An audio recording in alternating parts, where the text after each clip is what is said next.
अस्सलाम वालेकुम दोस्तों, आपने तो सऊदी अरब का नाम तो सुना ही होगा। यह एक इस्लामिक मुल्क है। इसी इस्लामिक देश सऊदी अरब में एक बड़ा बदलाव होने जा रहा है। सऊदी अरब में 72 साल बाद फिर शराब का स्टोर खुलने वाला है।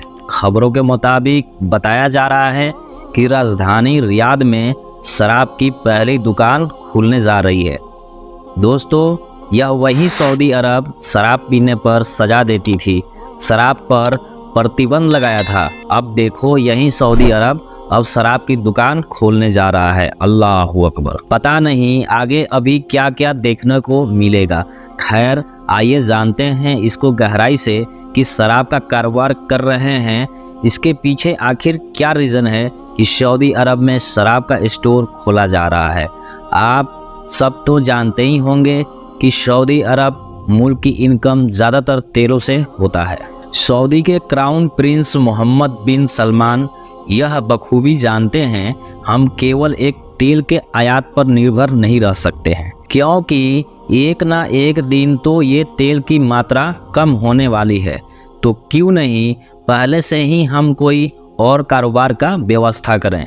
दोस्तों, खबरों के मुताबिक पता चलता है कि अब तेल के उत्पादन में कमी हो रहा है।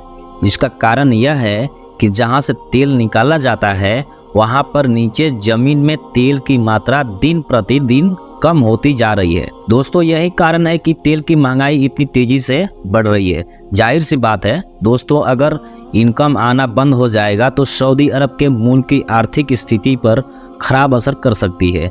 इसलिए वहां की सरकार को ये बड़ा कदम उठाना पड़ा। हालांकि अभी ये क्लियर नहीं है कि आम विदेशी नागरिक भी शराब खरीद सकेंगे या नहीं, लेकिन इतना तो साफ है कि शराब सिर्फ गैर मुस्लिम डिप्लोमेट्स को ही बेची जाएगी। इसका मतलब साफ साफ हुआ कि सऊदी को 3 करोड़ से ज़्यादा की आबादी पर इस फैसले का कोई असर नहीं होगा। गौर से सुनिएगा, इसे सऊदी अरब की आबादी पर इसका कोई असर नहीं होगा। जी हाँ दोस्तों, आप बिल्कुल सही सुन रहे हैं। शराब सिर्फ गैर मुस्लिम को ही बेची जाएगी। आप सब इस्लाम से ताल्लुक़ रखते हैं तो इतना जानते ही होंगे कि इस्लाम में शराब पीने को गलत माना गया है। बहरहाल, ये सब तो आप जान गए कि शराब की स्टोर खुलेगी। अब बात करेंगे कि सऊदी अरब में 72 साल बाद फिर शराब स्टोर खुलने वाला है। मतलब 72 साल पहले क्या शराब वहां पर मिलता था? अगर मिलता था तो फिर इस पर प्रतिबंध क्यों लगाया गया और फिर से वापस खोलने का रीज़न क्या है? आइए जानते हैं क्या है वो घटना। तो दोस्तों, आपको बता दूं कि साल 1951 में जिद्दा में एक पार्टी हुआ था। इस पार्टी में कई मुल्कों के डिप्लोमेट्स भी शामिल हुए थे। खबरों के मुताबिक इस पार्टी में शाही परिवार के एक शख्स ने शराब यानी अल्कोहल इतनी ज़्यादा मात्रा में ले लिया था कि शराब उस पर हावी हो गया था। शराब के ज़्यादा सेवन से वह शख्स नशे में इतना धूत हो गया कि एक ब्रिटिश डिप्लोमेट को गोली चला दी। गोली लगने से उसकी मौत हो गई। दोस्तों, जो शराब पी रखे थे वो कोई और नहीं बल्कि किंग अब्दुल अजीज़ के बेटे प्रिंस मिसारी बिन अब्दुल अजीज़ अल सऊद थे, और जिनको गोली लगी थी उनका नाम उस्मान था। उस वक्त प्रिंस की उम्र 19 साल की थी और उन्होंने पार्टी में और शराब मांगी, लेकिन जब उन्हें इनकार कर दिया तो गुस्से में उन्होंने ब्रिटिश डिप्लोमेट्स को गोली मार दी और इसके लिए प्रिंस को हत्या का दोषी ठहराया गया और उन्हें आजीवन कारावास की सज़ा सुनाई गई। दोस्तों, आप सब इतना तो जानते ही होंगे कि सऊदी के नियम क्या है, वहाँ के कानून क्या है। अगर कोई वहाँ पर इस तरह के जुर्म करता है तो उसको फांसी की सज़ा दे दी जाती है, मगर इनको आजीवन कारावास दे दिया गया। दरअसल में बात यह है कि ये किंग अब्दुल अजीज़ के बेटे थे, इनका हुकूमत था, इसलिए फांसी के बजाय आजीवन कारावास यानी उम्र कैद मिला। अगर कोई और होता तो फांसी की सजा होती। और इसी वजह से 1952 में सऊदी अरब में शराब पर पूरी तरह से प्रतिबंध लगा दिया गया। उसके बाद से ही सऊदी अरब में शराब पीने और रखने वालों पर रोक लगा दी।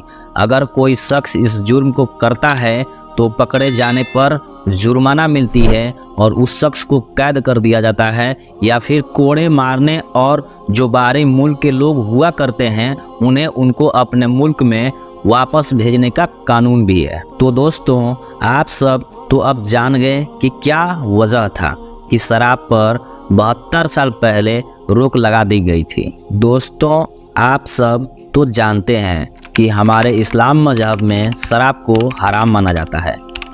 हमारे इस्लाम में खान पान से जुड़े मामलों में 2 शब्दों हलाल और हराम का इस्तेमाल होता है। हलाल से मतलब है जो इस्लामी परंपराओं और मान्यताओं के हिसाब से तैयार किया गया है। वहीं हराम से उन चीज़ों से है जिन पर इस्लाम में प्रतिबंध है, जैसे सूअर का मांस और शराब। दोस्तों, कुरान पाक की एक आयत का हवाला देते हैं जिसमें नशीले पदार्थों को शैतान का काम बताया गया है। इसलिए इस्लाम धर्म में शराब या नशीले पदार्थों के सेवन की मनाही है। कोई भी चीज़ जिसको लेने से नशा हो वो हराम है, और ऐसा कोई शख्स करता भी है तो वो गुनहगार है इस्लाम धर्म के अनुसार। खबरों के मुताबिक कुछ मुसलमान ऐसे होते हैं जहां पर शराब या अल्कोहल से जुड़ी दुकानों पर काम करने को भी पाप मानते हैं।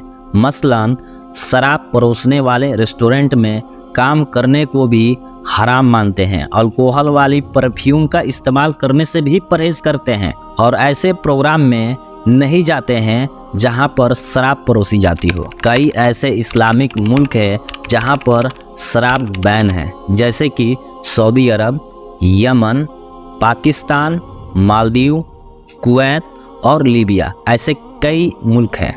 ऐसे और भी बहुत मुल्क हैं जहां पर बैन है। अगर कोई इस्तेमाल करता है तो उसे सख्त सज़ा दी जाती है। दोस्तों, आप सभी से मेरा गुजारिश है कि इस वीडियो को एक लाइक ज़रूर कर दें।